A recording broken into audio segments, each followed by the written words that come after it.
Alors, première question de cours, Romane. À quoi Edmund Burke compare-t-il le préjugé et pourquoi? Il compare le préjugé, il établit une analogie entre le préjugé et quelque chose, entre le préjugé et quoi, et pourquoi le fait-il? Oui, au capital d'une banque.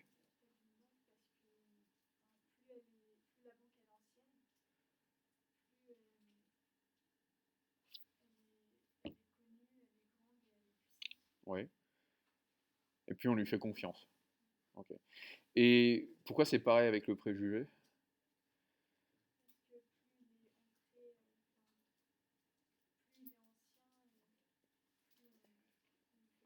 Puis on lui fait confiance parce qu'il y a une présomption de vérité dans ce cas-là.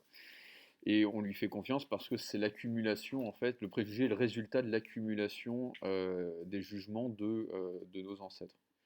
Alors je fais une petite reprise simplement pour la vidéo parce que on vous entend pas du tout, à mon avis, avec le micro de l'ordinateur. Alors effectivement, Burke va comparer le préjugé au capital d'une banque. Et il va établir que de la même manière qu'on fait confiance à une banque dont le capital est ancien et important, on va faire confiance à des préjugés qui sont anciens, profondément ancrés dans nos cultures et répandus. Plus un préjugé est ancien et répandu, plus nous allons nous y fier parce que il représente la sagesse des générations qui nous ont précédés. Robin, quelle critique Edmund Burke adresse-t-il à la philosophie des Lumières et en particulier au rationalisme des révolutionnaires français? Ça finira toujours dans la violence, oui. Pourquoi? Alors, ils se basent sur leurs propres raisons et du coup, ils auront tendance à brutaliser les traditions passées. Et il y a un deuxième point qui concerne l'avenir proche de la France au XIXe siècle. Vous vous rappelez plus? Il va dire que la France va se comporter d'une certaine manière à l'égard d'autres pays, d'autres cultures. Oui, effectivement. Le rationalisme des Lumières est un universalisme qui va s'imposer par la force à des cultures étrangères qui précisément ne partagent pas ce rationalisme-là et qui sont attachés à leurs préjugés. Effectivement, ce que dit Edmund Burke, c'est que la Révolution française va se solder dans la violence et dans le sang, parce que d'une part, le rationalisme ne s'embarrasse pas des préjugés et des institutions anciennes de la France. Ça, c'est le premier point. Et le deuxième point, c'est que il risque d'hésiter également. Et donc, il va imposer des régimes, des gouvernements qui ne cesseront de changer, qui seront instables et qui ne cesseront de se contredire. Voilà. Alors, bon, je mets un terme à l'appel là parce que elles arrivent avec 5 minutes de retard.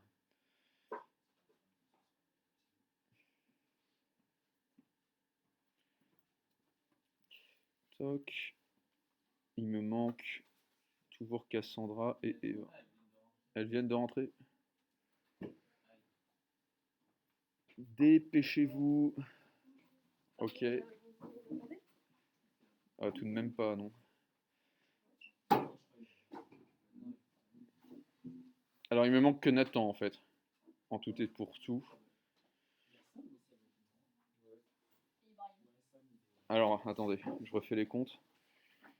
Sam, son nom de famille, s'il vous plaît. Ouais, alors lui, il a été noté absent par la vie scolaire, c'est pour ça que. Et Ibrahim, son nom de Ibrahim? Ok, Ibrahim est noté absent par la vie scolaire, c'est pour ça que je ne l'ai pas appelé.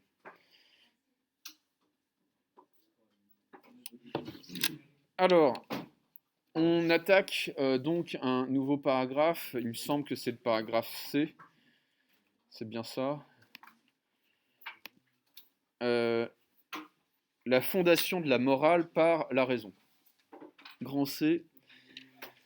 La fondation de la morale par la raison. Alors, c'est un cours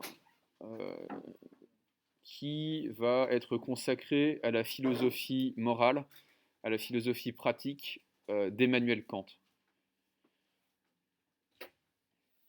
Et en fait, ça va nous occuper probablement plusieurs heures.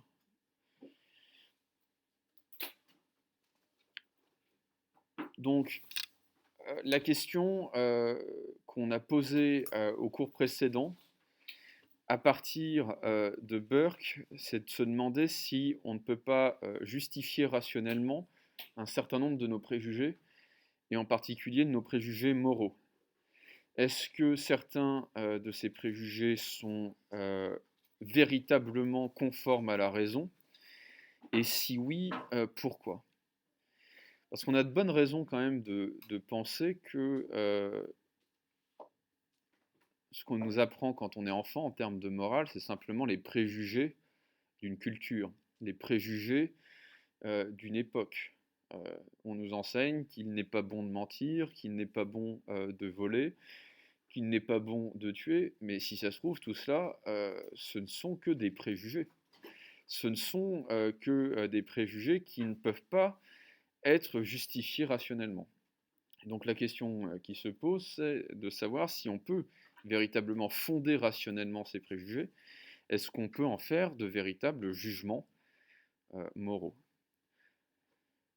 Alors, on va voir cela dans une œuvre qui est très importante et qui illustre justement la pensée des Lumières, qui en est un de ses exemples les plus frappants, c'est la fondation de la métaphysique des mœurs, la fondation de la métaphysique des mœurs, la FMM, que Kant publie en 1785.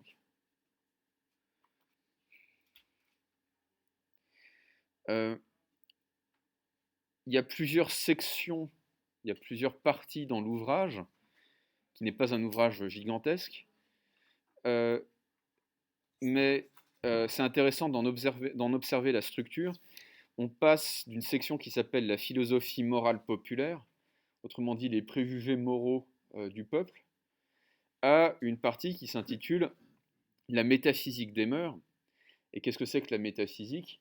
C'est précisément l'intervention de la raison pour fonder, pour justifier, pour légitimer ces préjugés.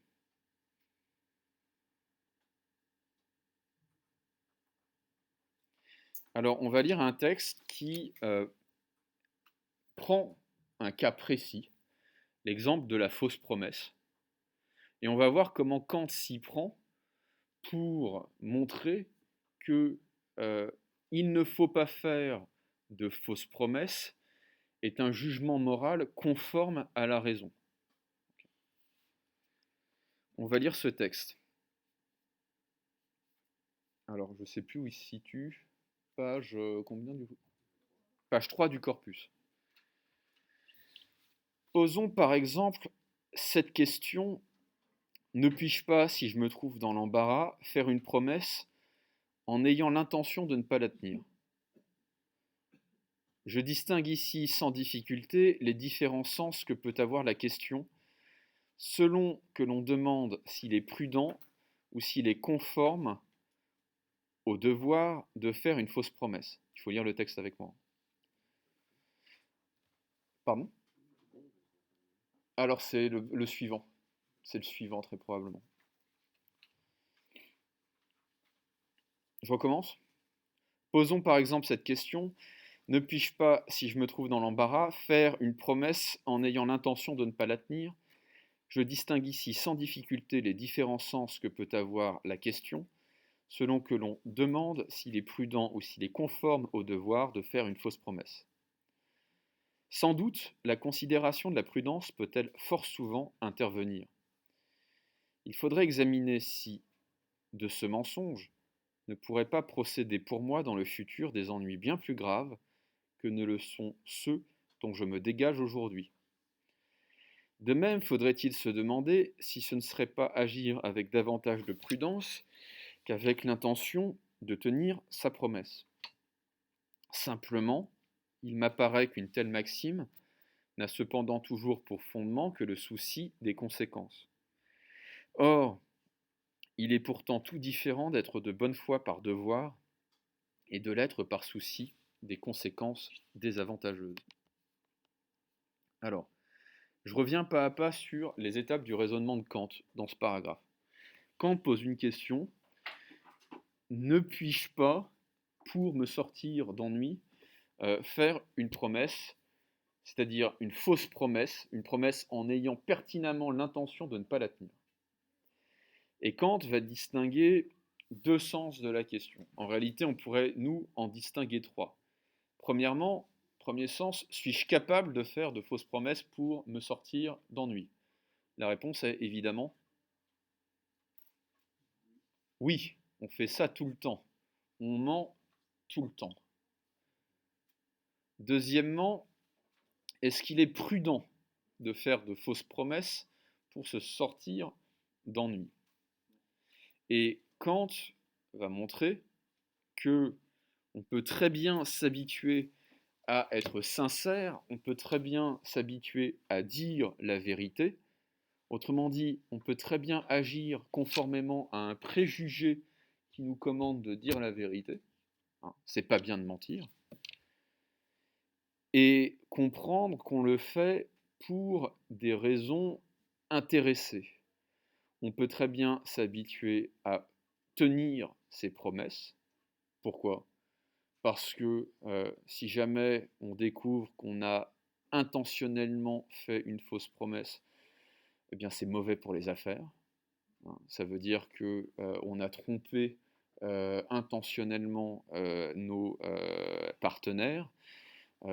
C'est mauvais pour les affaires, c'est mauvais pour les relations amoureuses, c'est mauvais pour à peu près tous les domaines de la vie privée et publique. Et donc, il faudrait d'une certaine manière toujours dire la vérité, toujours être sincère dans ses promesses pour éviter de plus graves ennuis après. Alors il y a un exemple qui me vient en tête, qui est un exemple qui n'est pas inspiré de faits réels, qui est directement tiré de faits réels. Est-ce que quelqu'un ici sait qui est Jean-Claude Roman? Il a un nom prédestiné. Jean-Claude Roman, c'est un des criminels les plus célèbres de l'histoire pénale française récente. C'est un homme qui a massacré toute sa famille et je crois ses propres parents. Et pourquoi a-t-il fait ça? Alors, il y a évidemment, c'est toujours plus compliqué que ce qu'on lit dans les journaux, ce genre d'affaires. Jean-Claude Roman était un étudiant en médecine, assez doué, assez brillant, et il n'a pas eu sa deuxième année. Et au lieu de retaper sa deuxième année, il est allé directement en cours en troisième année, et personne ne s'en est rendu compte. Puis la quatrième année, puis la cinquième année, sauf que évidemment, il ne pouvait pas valider son diplôme de médecine. Il n'a pas fait de thèse de doctorat en médecine, et il a fait croire à tout le monde, en fait, parce que tout le monde le voyait là où il fallait être pour avoir l'air d'être médecin. Il a fait croire à tout le monde qu'il était médecin, qu'il était même un spécialiste de certaines maladies, qu'il travaillait auprès des Nations Unies pour certaines pandémies, etc., etc. Il a fini par épouser une femme qui l'a cru sur parole. Il a arnaqué un grand nombre de gens à qui il faisait miroiter des placements intéressants. Et donc, évidemment, il a fini par être rattrapé par son mensonge, par ses fausses promesses.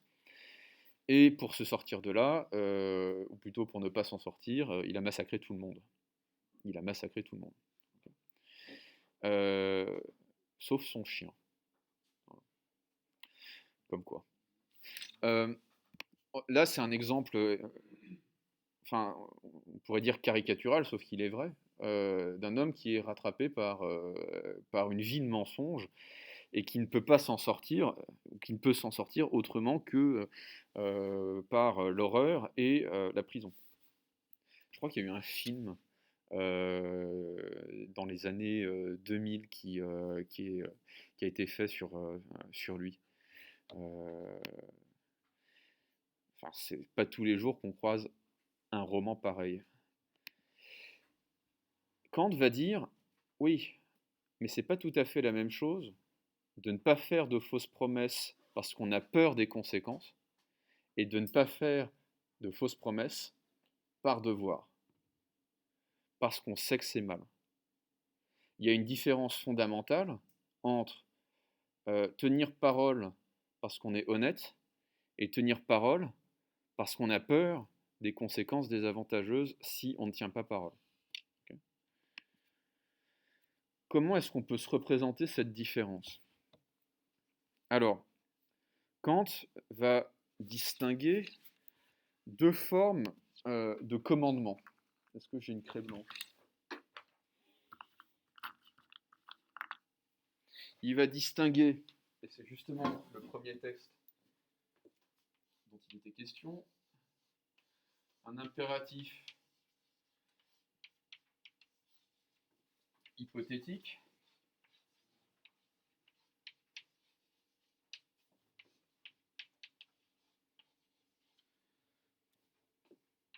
et un impératif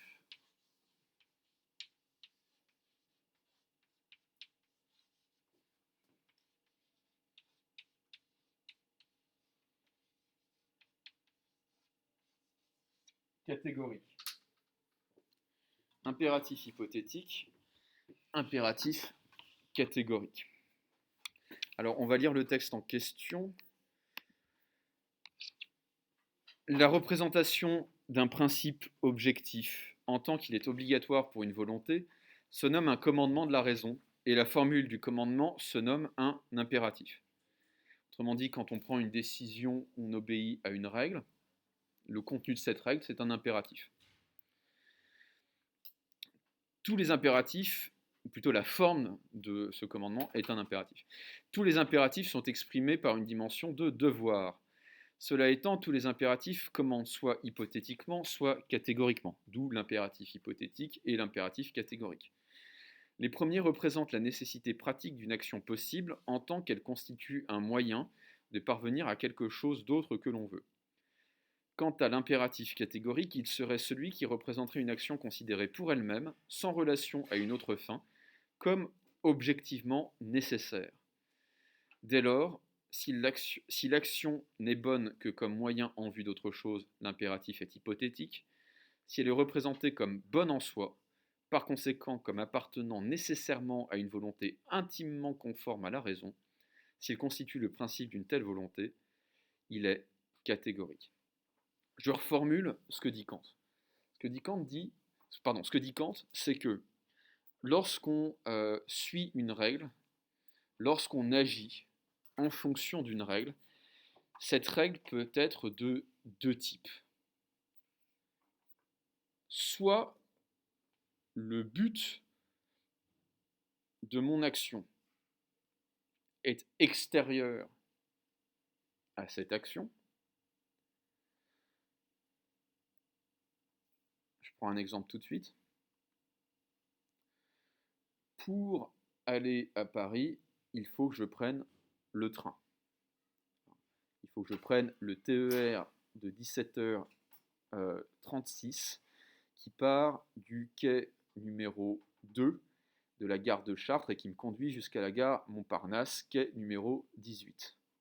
Okay. Autrement dit, l'objectif, c'est d'aller à Paris, mais pour aller à Paris, il va falloir que je fasse un certain nombre de choses. Okay. Toutes ces choses, d'une certaine manière, sont les moyens de parvenir à une fin qui est d'aller à Paris. J'obéis à ce que Kant appelle un impératif hypothétique, et l'impératif hypothétique vient précisément de l'hypothèse. Si je veux aller à Paris, alors il faut que je fasse ceci, ceci, cela. Si, alors. 99,9% de nos actions obéissent à un commandement hypothétique. Si je veux obtenir le baccalauréat, il faut que je me mette sérieusement à travailler. Si je veux ne pas me fâcher avec ma mère, il ne faut pas que je parle de politique, etc., etc. Si je veux faire mes lacets, il faut que je fasse ceci, cela. Si je veux passer la seconde, il faut que je fasse ceci, cela. Quasiment toutes nos actions relèvent du commandement hypothétique, de l'impératif hypothétique. Alors, on pourrait quand même distinguer deux types d'impératifs hypothétiques. Il y a des impératifs hypothétiques qui sont strictement techniques. Okay. Par exemple, si je veux réussir mon gâteau, il faut que je suive précisément la recette. Ça, c'est une action technique. Si je veux mettre tel effet dans le ballon, il faut que je le tape et que je le brosse de tel côté. C'est une action technique. Et puis, il y a d'autres impératifs hypothétiques qui concernent la prudence. Par exemple, si je veux être heureux, je ne dois pas faire de fausses promesses. Si je veux qu'on me fasse confiance, je ne dois pas faire de fausses promesses, etc., etc. Et ces impératifs-là, ils ne sont pas techniques, ils sont plutôt ce qu'on appelle pragmatiques, c'est-à-dire qu'ils ont à voir avec la prudence. Vous avez deux types d'impératifs, de grands types d'impératifs, impératif hypothétique et impératif catégorique. Au sein de l'impératif hypothétique, on peut distinguer deux sortes d'impératifs hypothétiques. L'impératif hypothétique technique et l'impératif hypothétique pragmatique. Et puis il y a l'impératif catégorique. En quoi consiste-t-il? Quelle est la forme qu'il prend? Eh bien, ce qu'il caractérise, c'est d'abord qu'il n'est pas hypothétique. Autrement dit, il est inconditionnel.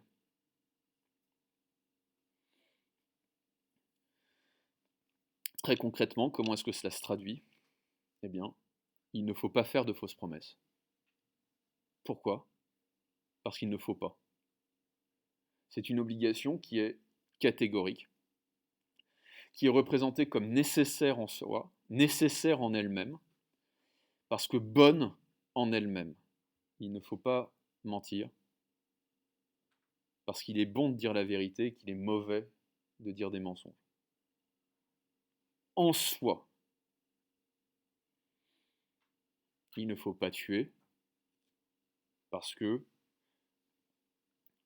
le meurtre est mauvais en soi. Est-ce que c'est compris ça? Ça va, Orlan, ça va? Ok. Ça veut dire quoi? Ça veut dire que je peux me représenter en fait le même commandement, il ne faut pas faire de fausses promesses, de deux manières différentes. Soit je considère qu'il ne faut pas faire de fausses promesses, c'est un impératif hypothétique, et à ce moment-là, je ne fais pas de fausses promesses parce que j'ai peur de me faire choper. Soit je considère qu'il est mauvais en soi de faire de fausses promesses. Et la question qu'on doit se poser, c'est pourquoi serait-il mauvais en soi de faire de fausses promesses? Pourquoi est-ce qu'il est mauvais en soi de tuer? Pourquoi est-ce que ça serait mauvais en soi? Alors, la thèse de Kant, c'est que certains actes sont bons en eux-mêmes et d'autres sont mauvais en eux-mêmes, selon qu'ils sont conformes ou non conformes à la raison. Soit le commandement est conforme à la raison, et à ce moment-là, l'acte qui lui correspond est moral, soit ce commandement n'est pas conforme à la raison, et à ce moment-là, ce commandement n'est pas moral, voire, et c'est toute la question qui se posera après, voire est immoral.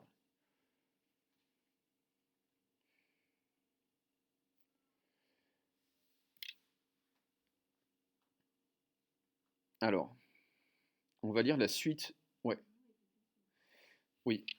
Kant se dit, comment savoir en fait si une action peut faire l'objet d'un impératif catégorique ou pas? Comment donc savoir si une action peut être bonne en elle-même? Deux choses l'une, soit c'est le commandement, l'impératif, pardon, la maxime, c'est-à-dire la règle d'action, est conforme à la raison.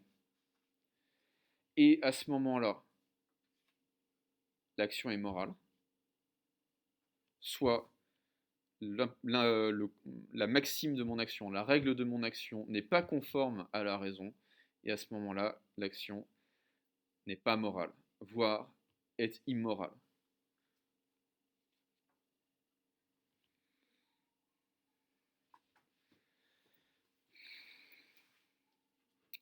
Je poursuis la lecture du texte. Et là, on entre peut-être dans un des passages les plus prodigieux et en même temps les plus difficiles de philo qu'on puisse lire cette année. En tout état de cause, la voie la plus courte et la moins trompeuse pour me forger un avis en vue de répondre à la question de savoir si une promesse mensongère est conforme au devoir, c'est de me demander à moi-même si je serais vraiment cette fait que ma maxime, c'est-à-dire ma règle d'action, de me tirer d'embarras par une fausse promesse, dû valoir comme une loi universelle, aussi bien pour moi que pour autrui. Et pourrais-je bien me dire que tout homme peut faire une promesse fallacieuse lorsqu'il se trouve dans l'embarras et qu'il ne peut s'en tirer d'une autre manière? Je prends ainsi bien vite conscience que je puis certes vouloir le mensonge, mais non point du tout une loi universelle ordonnant de mentir, car, selon une telle loi, il n'y aurait absolument plus, à proprement parler, de promesse. En sorte que ma maxime, dès lors qu'elle serait transformée en loi universelle, ne pourrait que se détruire elle-même. Alors, que dit Kant? Kant dit la chose suivante. La raison est une faculté qui fait accéder l'esprit humain à l'universel. C'est la faculté qui permet à l'homme de passer non seulement du particulier au général, mais du général à l'universel, c'est-à-dire à ce qui doit valoir en tout temps et en tout lieu.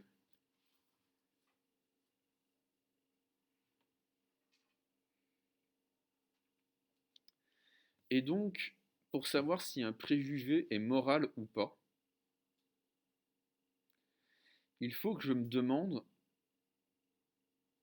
s'il peut être universalisé. Autrement dit, est-ce que je peux faire d'un préjugé une règle universelle?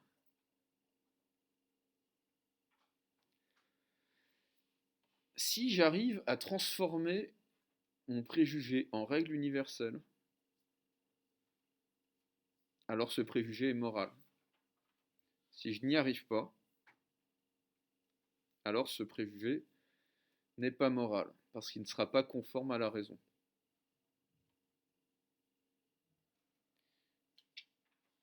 C'est là qu'il faut vous accrocher un petit peu. Kant va dire, évidemment, quand je suis dans la mouise jusqu'au cou, je peux vouloir faire une fausse promesse pour m'en sortir. Et d'ailleurs, il est possible, c'est même probable, que je fasse une fausse promesse pour m'en sortir. Est-ce que je dois faire une fausse promesse pour m'en sortir? La réponse est non.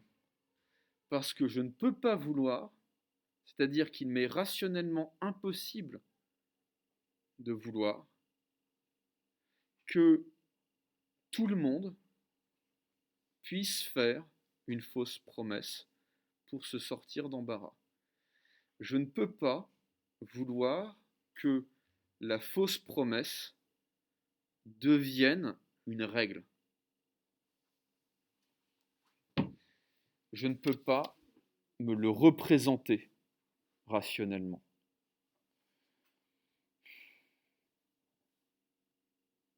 Pourquoi? Imaginons un monde dans lequel chacun serait obligé de faire des fausses promesses. À chaque fois que vous promettez quelque chose, il faut que ce soit dans l'intention de ne pas tenir cette promesse. Ibrahim, bonjour. Est-ce que c'est possible? Est-ce qu'un monde dans lequel chacun est déterminé à ne pas tenir sa promesse, est un monde rationnellement possible? Pourquoi? Pourquoi? C'est pas que c'est immoral, c'est que c'est pas logique. Un monde dans lequel chacun ment, est obligé de mentir. Est-ce que c'est un monde où chacun ment?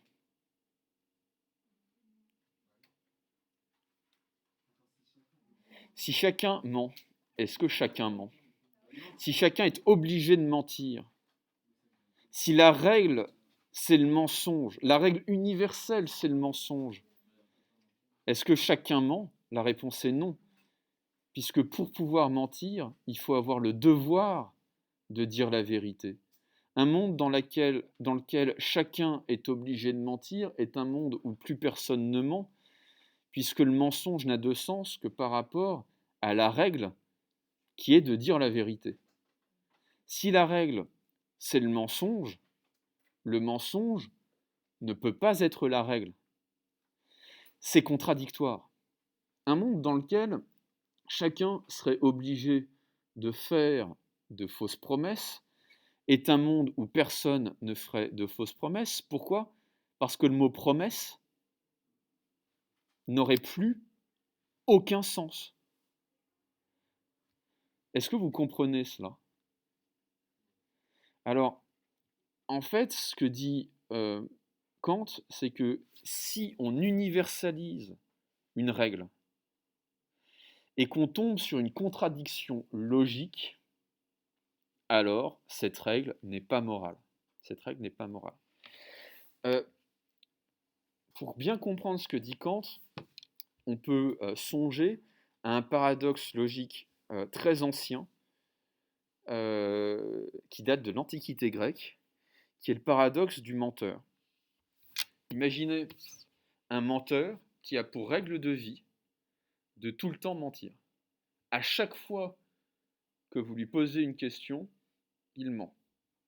C'est, d'une certaine manière, son programme. Il est programmé pour ça. Et un jour, on va demander à ce menteur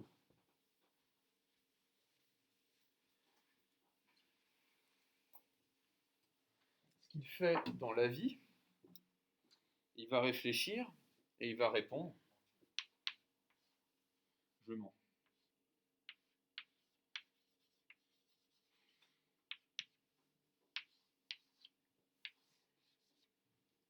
Qu'est-ce que c'est qu'un mensonge? Un mensonge, c'est littéralement un menteur, plutôt, c'est quelqu'un qui... Alors, il ne faut pas que je m'éloigne trop de l'ordinateur parce que sinon le micro ne m'entend pas. Un menteur, c'est quelqu'un qui ne fait pas ce qu'il dit. C'est quelqu'un qui ne fait pas ce qu'il dit. Okay. Quand le menteur dit qu'il ment, il dit la vérité.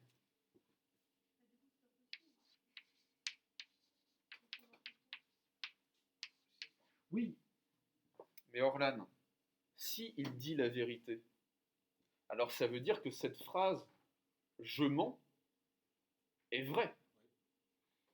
Et donc il ment. Pour que cette phrase soit vraie, il faut qu'il mente quand il dit qu'il ment, quand il dit qu'il ment.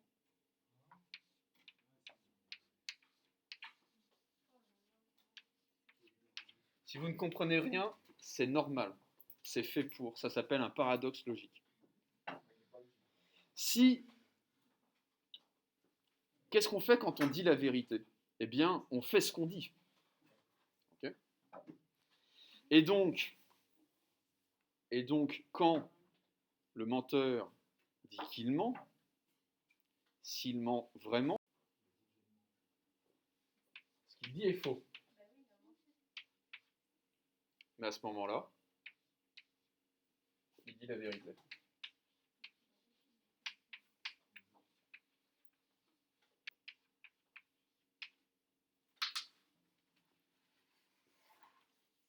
Ouais. Alors c'est même pas ça en fait le sujet. Le sujet c'est que lorsqu'on fait du faux, la règle, lorsqu'on fait du faux, la règle, il n'y a plus de distinction entre le vrai et le faux.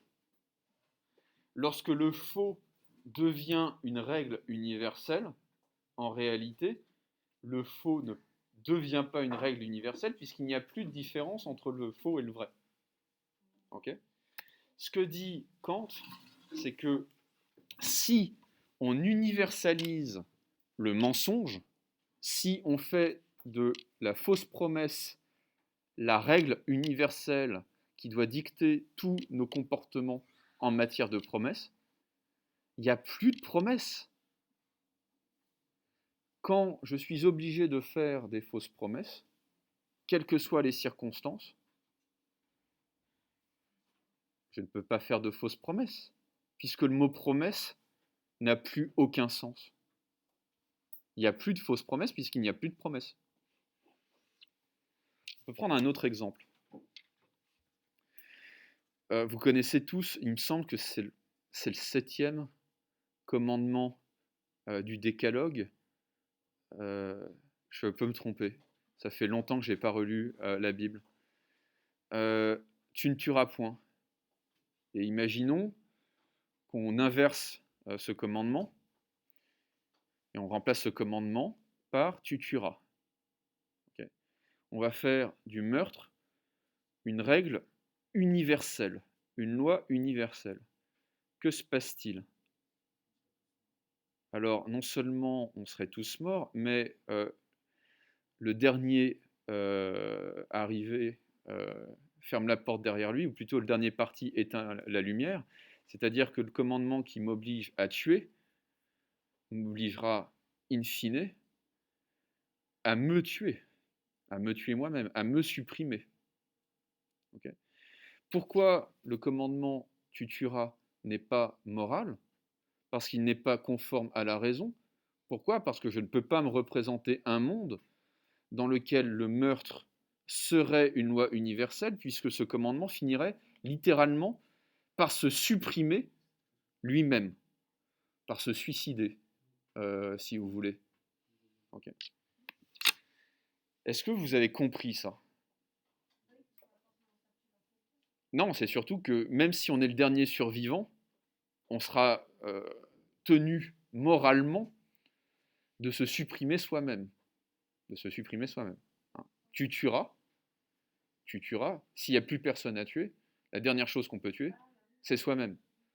Autrement dit, ce que dit Kant, c'est que pour se demander si une règle est conforme à la raison, je le répète, et c'est vraiment très important que vous le compreniez, il suffit de faire de ce commandement une loi universelle qui serait valable en tout temps, en tout lieu, quelles que soient les circonstances. Et la seule question qui a de l'importance à ce moment-là, c'est est-ce que c'est possible logiquement? Est-ce que c'est possible logiquement? Si c'est possible logiquement, ça veut dire que le commandement est conforme à la raison. Si c'est impossible logiquement, cela veut dire que ce commandement n'est pas conforme à la raison. Et donc ce que va faire Kant, très concrètement, c'est qu'il va prendre toute une série de préjugés moraux, par exemple, qui vole un œuf vole un bœuf, c'est pas joli de mentir, tu ne tueras point, etc. Des choses qu'on nous apprend quand on est petit, et il va se demander, mais est-ce que ce sont seulement des préjugés, ou est-ce que ce sont des jugements qui sont conformes à la raison? Pour cela, il suffit de se demander si on peut en faire des lois universelles. Si oui, alors Ce sont des jugements moraux, car conformes à la raison. Sinon, ce ne sont que des préjugés. Et des préjugés qui ne sont pas forcément moraux, qui sont probablement même immoraux. Okay. Tiens, vous allez voir, ça marche avec tous les préjugés moraux qu'on a. Le vol. On est bien d'accord que c'est pas bien de voler. Ok ? Mais maintenant, imaginons que c'est bien de voler. C'est-à-dire, faisons du vol une règle universelle. Est-ce que c'est possible logiquement? Bah, un commandement qui obligerait chacun à voler, quelles que soient les circonstances. Voler, voler, voler. Est-ce que c'est un commandement qui est rationnel, c'est-à-dire qui est possible? Pourquoi? Oui, c'est-à-dire que le vol, c'est la captation de la propriété. Dans un monde où le vol est la règle et la propriété rien, il n'y a plus de vol, puisqu'il n'y a plus de propriété. Okay. Un monde qui oblige chacun à voler est un monde où il n'y a plus de vol, puisqu'il n'y a pas de propriété, littéralement. Or, pour qu'il y ait vol, il faut qu'il y ait propriété.